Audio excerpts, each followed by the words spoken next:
Assalamualaikum warahmatullahi wabarakatuh, teman-teman Sobat Gear Anxiety dan Psikosomatis dimanapun kalian berada. Senang sekali saya bisa menyapa kalian kembali teman-teman pada kesempatan ini. Dan lagi-lagi kita masih dalam channel seputar asam lambung, Gear Anxiety dan Psikosomatis. Jadi teman-teman, channel ini saya buat untuk mengedukasi, berbagi tips dan pengalaman saya seputaran asam lambung, GERD, anxiety, dan psikosomatis. Ya, teman-teman, bagi kalian juga yang sudah banyak pengalaman, tidak hentinya lagi saya mengajak ke kalian untuk bisa membagikan informasi sharing seputaran asam lambung. Silakan kalian sertakan di kolom komentar. Bagi mereka teman-teman kita yang baru pertama ya sebentar terkena penyakit ini, supaya mereka tidak lama-lama teman-teman ya berlarut-larut dengan penderitaan tersiksa dengan asam lambung, GERD, anxiety, dan psikosomatis ini sebagaimana yang kita rasakan yang lumayan lama teman-teman. Jadi insya Allah ini tuh bisa menjadi amal untuk kita, dan insya Allah juga akan membuat orang lain itu terbantukan dengan informasi yang kita share ke mereka teman-teman. Oke, seperti itu ya. Dan bagi teman-teman sahabat GERD, anxiety, dan psikosomatis, kalian yang mungkin bertanya-tanya di kolom komentar ya, yang tidak bisa saya balas satu persatu teman-teman, sebenarnya saya sudah membuatkan video saya sebelumnya.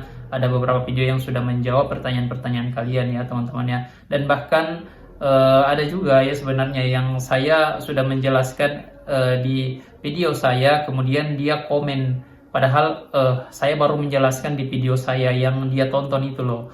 Nah teman-teman, saya harap kalian itu bisa menyimak video ini sampai selesai teman-teman, jangan di skip-skip biar kalian teman-teman tidak misinformasi, tidak gagal paham ya. Jadi tidak akan mengulang pertanyaan-pertanyaan yang sebenarnya baru saja dijelaskan di video.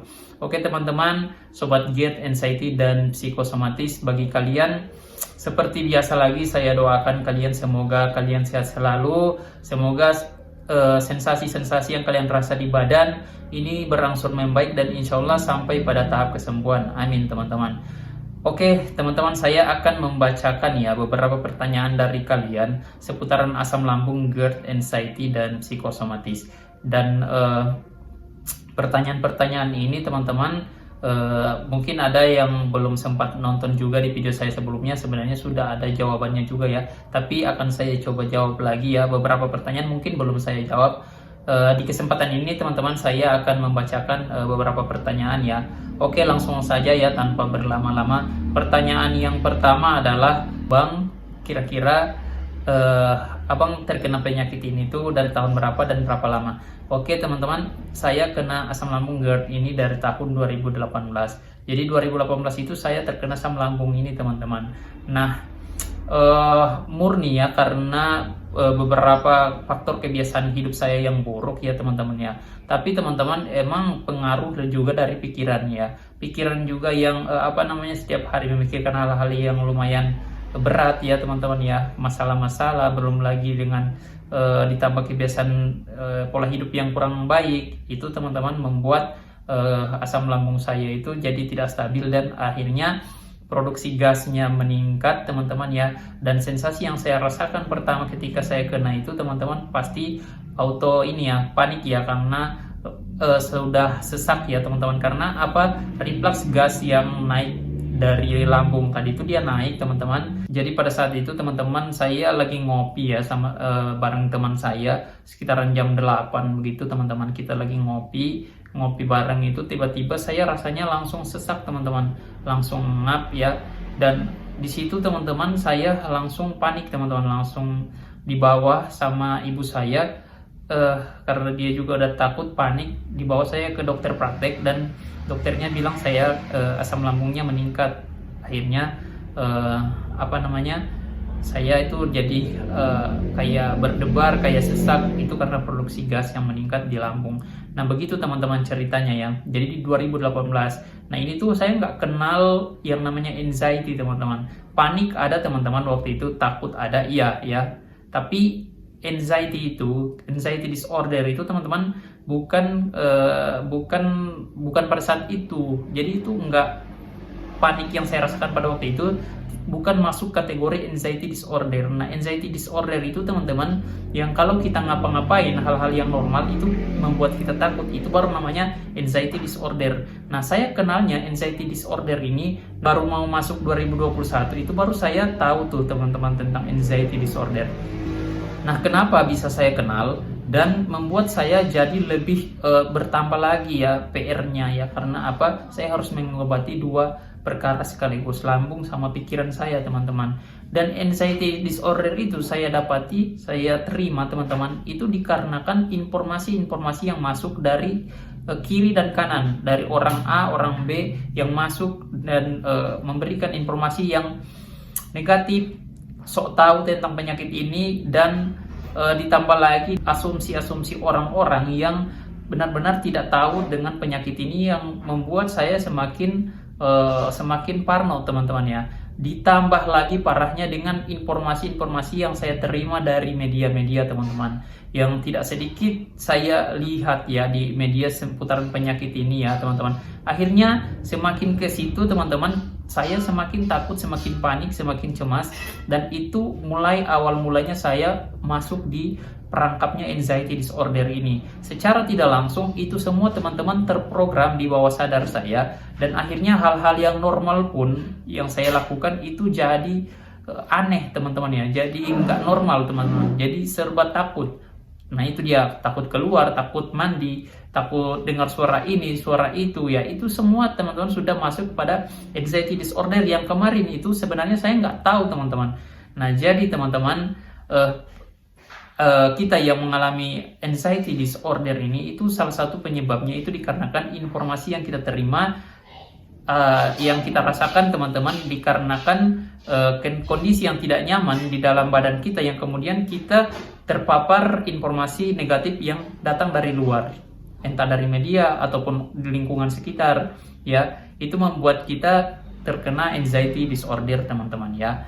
Jadi teman-teman yang belum tahu kenapa saya bisa kena anxiety, saya yakin juga alasannya sama seperti saya. Oke teman-teman ya. Nah, pertanyaan yang kedua yang sering saya temukan di kolom komentar, kenapa di bagian belakang saya ini rasanya itu seperti nyeri punggung sama pinggang ya. Teman-teman, ketika teman-teman merasakan nyeri punggung dan pinggang, ini tuh adalah hal yang wajar sekali, karena itu adalah sensasi dari asam lambung, GERD, anxiety, dan psikosomatis teman-teman. Jadi dua keadaan yang membuat hal itu bisa terjadi. Keadaan yang pertama teman-teman yang harus kalian ketahui, ketika kalian semakin tegang pikirannya ya, saraf juga akan ikut tegang teman-teman. Ketika anxiety kalian masih parah-parahnya teman-teman, anxiety, ketakutan, kecemasan kalian masih parah-parahnya, saraf-saraf kalian juga ikut tegang teman-teman. Akhirnya kalian akan tegang sebadan, kaku sebadan ya, sampai ke pinggang rasanya. Dan itu teman-teman alasan kenapa kalian sakit punggung sama pinggang, untuk alasan yang keadaan yang pertama.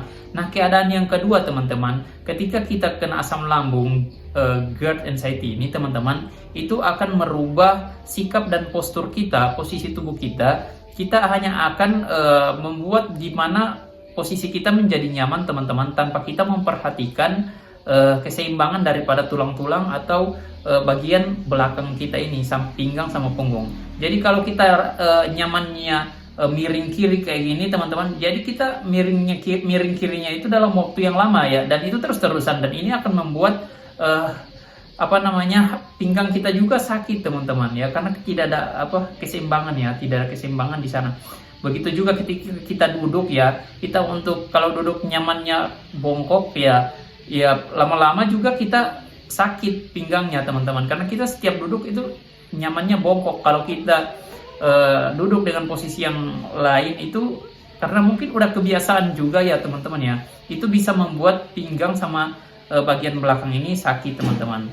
Nah begitu juga di area punggung kita ya teman-teman ya, ketika kita mungkin dirasa di badan itu nggak nyaman, di dada apalagi ya, yang setara ya sama bagian belikat ini tuh, ketika lagi nggak enak, nggak nyaman teman-teman, kita kan sering merasakan sensasinya sampai di bagian belikat, dan itu normal teman-teman ya, bisa bisa karena produksi gas yang meningkat juga, yang dirasa sampai di area dada teman-teman, karena mungkin ada sesaknya, ada ini. Jadi kita badannya itu kayak bisa dibilang kayak ketarik, kayak gimana, ketekan ya. Dan itu tuh teman-teman bisa berpengaruh di area belakang punggung ya, belikat ya.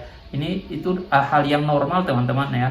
Jadi nggak usah takut, nggak usah khawatir mikir penyakit ini apalagi atau ginjal. Mungkin karena ada yang sebagian ketika mungkin lihat dari media ya, kalau di bagian pinggang belakang itu sakit bisa jadi tanda ginjal. Enggak teman-teman ya, nggak begitu. Untuk kita yang kena asam lambung GERD anxiety ini, di teman-teman beberapa yang mengalami asam lambung GERD anxiety ini kan pasti sering menjaga makan ya teman-teman, makan minumnya nggak sembarangan. Jadi insya Allah untuk risiko ginjalnya itu minim sekali ya, insya Allah tidak ada ya teman-teman ya.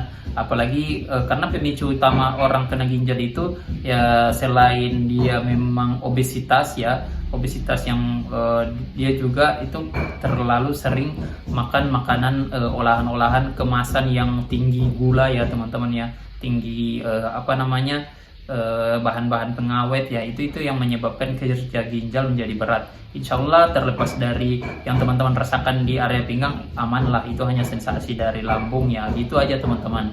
Jadi teman-teman yang merasakan juga sendawa ya, di sini saya akan menjelaskan kenapa sering sendawa. Sering sendawa itu teman-teman dikarenakan produksi gas yang meningkat di lambung ya, dan itu bisa jadi karena makanan-makanan yang kita makan itu punya banyak kandungan gasnya ya teman-teman ya, dan itu tanpa kita sadari teman-teman menyebabkan meningkatnya juga produksi gas. Nah ketika banyak gasnya maka kita sendawa teman-teman ya. Jadi dia larinya dua teman-teman, kalau kita nggak sendawa ya kita kentut teman-teman ya, itu karena produksi atau cara membuang gasnya yang menumpuk di dalam perut kita teman-teman.